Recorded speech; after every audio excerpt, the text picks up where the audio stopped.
Assalamualaikum warahmatullahi wabarakatuh. Saya Dias Faturrahman. Di sini saya akan menjelaskan untuk presentasi materi penjelasan tentang sel galvanis, sel volta, dan sel elektronis. Langsung saja kita masuk ke materinya. Sel volta. Sel volta juga dikenal sebagai sel galvanik, adalah jenis sel elektrokimia yang dapat mengubah energi kimia menjadi energi listrik melalui reaksi redoks spontan. Sel ini diberikan nama berdasarkan Alessandro Volta, ilmuwan yang pertama kali mengembangkan konsep ini. Sel volta banyak digunakan dalam baterai dan berbagai aplikasi elektronik lainnya. Untuk prinsip kerja sel volta sendiri, itu prinsip kerja sel volta didasarkan pada reaksi redoks spontan yang menghasilkan arus listrik. Proses ini terjadi dari dua reaksi, yaitu reaksi oksidasi terjadi pada anoda di mana suatu logam melepaskan elektron. Yang kedua itu reaksi reduksi terjadi pada katoda di mana ion logam. Penerimaan elektron mengalir dari anoda ke katoda melalui rangkaian eksternal, menciptakan arus listrik. Sementara itu, ion-ion dalam larutan bergerak melalui jembatan garam untuk menyeimbangkan muatan. Untuk bagian-bagian sel volta itu terbagi menjadi 5. Yang pertama itu ada anoda, tempat oksidasi, melepaskan itu elektron. Untuk katoda itu tempat reduksi, untuk menerima elektron. Yang ketiga itu ada larutan elektrolit yang mengandung ion-ion reaktif. Dan yang keempat itu ada jembatan garam untuk menyeimbangkan muatan dalam larutan. Dan yang kelima itu ada kawat penghantar untuk mengalirkan elektron dari anoda ke katoda. Dan untuk contoh sel volta itu, salah satu contoh sel volta yang terkenal adalah sel Daniell yang terdiri dari anoda Zn dalam larutan ZnSO4. Yang kedua itu ada katoda tembaga Cu dalam lingkungan. Lalu setelah itu ada reaksi yang terjadi, oksidasi anoda Zn garis kurung S Zn 2 plus Aki tambah 2E. Lalu ada reduksi atau katoda Cu2 plus Aki plus 2E CuS. Yang keempat itu ada persamaan reaksi keseluruhan. Nah, itu ada Zn garis kurung S plus Cu2 plus Aki. Kita lanjut. Untuk perhitungan potensial sel volta dihitung menggunakan persamaan Nernst atau langsung dari potensial elektronik standar E. Langkah-langkah perhitungannya itu gunakan tabel standar reduksi potensial untuk mencari nilai E dari anoda dan katoda, yaitu menggunakan rumus timur sel sama dengan timur katoda dikurang timur anoda. Untuk contoh perhitungannya untuk sel Daniell itu seperti ini.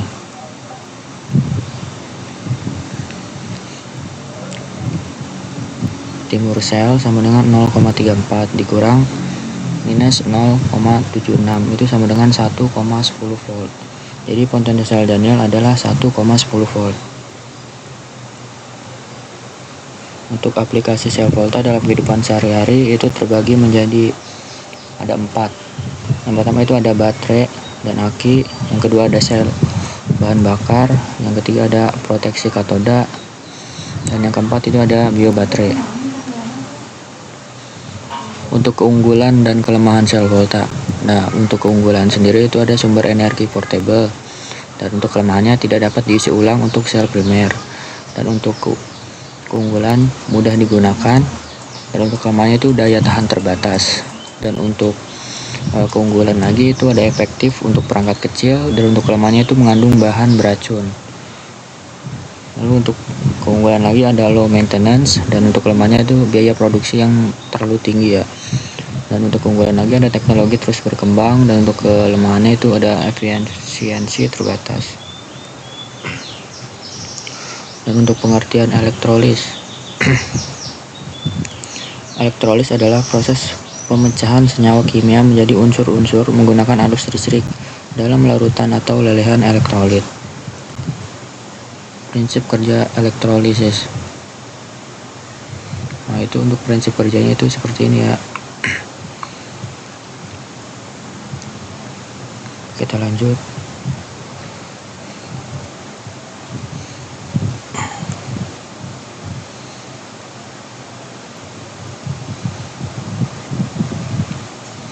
untuk bagian-bagian elektrolisis, yang itu ada sumber listrik DC, lalu itu ada katoda, yang ketiga itu ada anoda, yang keempat ada elektrolit. Nah, itu contohnya seperti ini ya. Untuk jenis-jenis elektrolisis itu elektrolisis air, proses penguraian air menjadi hidrogen dan oksigen menggunakan arus listrik. Lalu elektrolisis garam, itu proses penguraian larutan menjadi komponen-komponennya menggunakan arus listrik. Lalu ada elektrolisis logam, yaitu proses penguraian logam menjadi komponen-komponennya menggunakan arus listrik. Setelah itu ada elektrolisis zins, yaitu proses penguraian zins menjadi zins murni menggunakan arus listrik. Setelah itu ada elektrolisis electroplating, atau proses plastisisan logam menggunakan arus listrik. Setelah itu ada elektrolisis electropolising, yaitu proses penghilangan lapisan logam menggunakan arus listrik. Kita lanjut. Nah, ini untuk contoh reaksi elektrolisis. Untuk elektrolisis air itu ada reaksinya seperti ini, 2H O, katoda dan anoda. Untuk elektrolisis garam itu ada reaksinya seperti ini. Untuk elektrolisis larutan tembaga itu reaksinya seperti ini ya. Dan elektrolisis larutan perak itu seperti ini. Oke, kita lanjut. Untuk penerapan dalam kehidupan sehari-hari, untuk pengolahan air, elektrolisis digunakan untuk pengolahan air menjadi air minum yang bersih dan sehat. Proses ini dapat menghilangkan kotoran dan polutan dari air. Lalu ada pengolahan limbah, yaitu elektrolisis digunakan untuk mengelola limbah menjadi produk yang berguna. Contohnya, elektrolisis dapat digunakan untuk mengubah limbah organik menjadi biogas. Lalu setelah itu ada pembuatan bahan kimia. Elektrolisis digunakan untuk memproduksi bahan kimia seperti hidrogen, oksigen, dan klorin.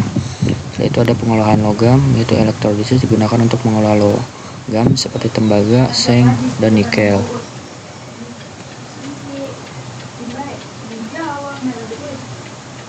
Setelah itu ada penerapan dalam kehidupan sehari-hari. Untuk pengolahan makanan, elektrolisis digunakan untuk mengolah makanan seperti pengolahan susu, pengolahan daging, dan pengolahan sayuran. Setelah itu ada pengolahan minyak, yaitu elektrolisis digunakan untuk mengolah minyak menjadi produk yang berguna seperti bahan bakar dan pelumas. Setelah itu ada pengolahan udara. Elektrolisis digunakan untuk mengolah udara menjadi udara yang bersih dan sehat. Setelah itu ada pembuatan energi. Elektrolisis digunakan untuk memproduksi energi seperti hidrogen yang dapat digunakan sebagai bahan bakar. Lanjut. Untuk faktor yang mempengaruhi elektrolisis, untuk konsentrasi larutan. Konsentrasi larutan elektrolit mempengaruhi laju reaksi elektrolisis. Semakin tinggi konsentrasi larutan, maka semakin cepat laju reaksi. Dan untuk suhu mempengaruhi laju reaksi elektrolisis. Semakin tinggi suhu, semakin cepat laju reaksi.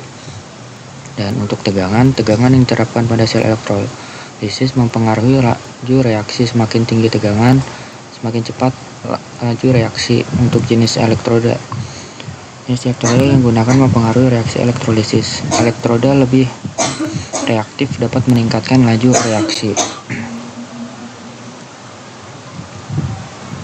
Faktor yang mempengaruhi elektrolisis itu ada luas permukaan elektroda. Luas permukaan elektroda mempengaruhi laju reaksi elektrolisis. Semakin luas permukaan elektroda, maka semakin cepat laju reaksi. Dan untuk waktu elektrolisis mempengaruhi jumlah produk yang dihasilkan. Semakin lama waktu elektrolisis, semakin banyak produk yang dihasilkan. Dan untuk jenis elektrolit yang digunakan mempengaruhi reaksi elektrolisis. Elektrolit yang lebih reaktif dapat meningkatkan laju reaksi. Dan untuk polaritas elektroda, yaitu polaritas elektroda mempengaruhi reaksi elektrolisis. Elektroda yang memiliki polaritas yang sama dapat meningkatkan laju reaksi. Kita lanjut. Untuk kesimpulan perbedaan sel volta dan elektrolisis. Untuk sel volta itu merupakan sumber arus listrik yang dihasilkan dari reaksi kimia spontan terdiri dari dua elektroda, anoda dan katoda, yang tercelup dalam larutan elektrolit. Reaksi kimia terjadi secara spontan sehingga menghasilkan arus listrik. Contohnya itu seperti baterai, sel, aki. Lalu untuk elektrolisis, yaitu merupakan proses penguraian larutan atau lelehan menjadi komponen-komponennya menggunakan arus listrik, terdiri dari dua elektroda. ada anoda dan katoda yang tercelup dalam larutan elektrolit. Reaksi kimia terjadi karena adanya arus listrik sehingga menguraikan larutan atau lelehan. Contohnya itu ada elektrolis air, elektrolis larutan garam. Mungkin sekian penjelasan dari saya.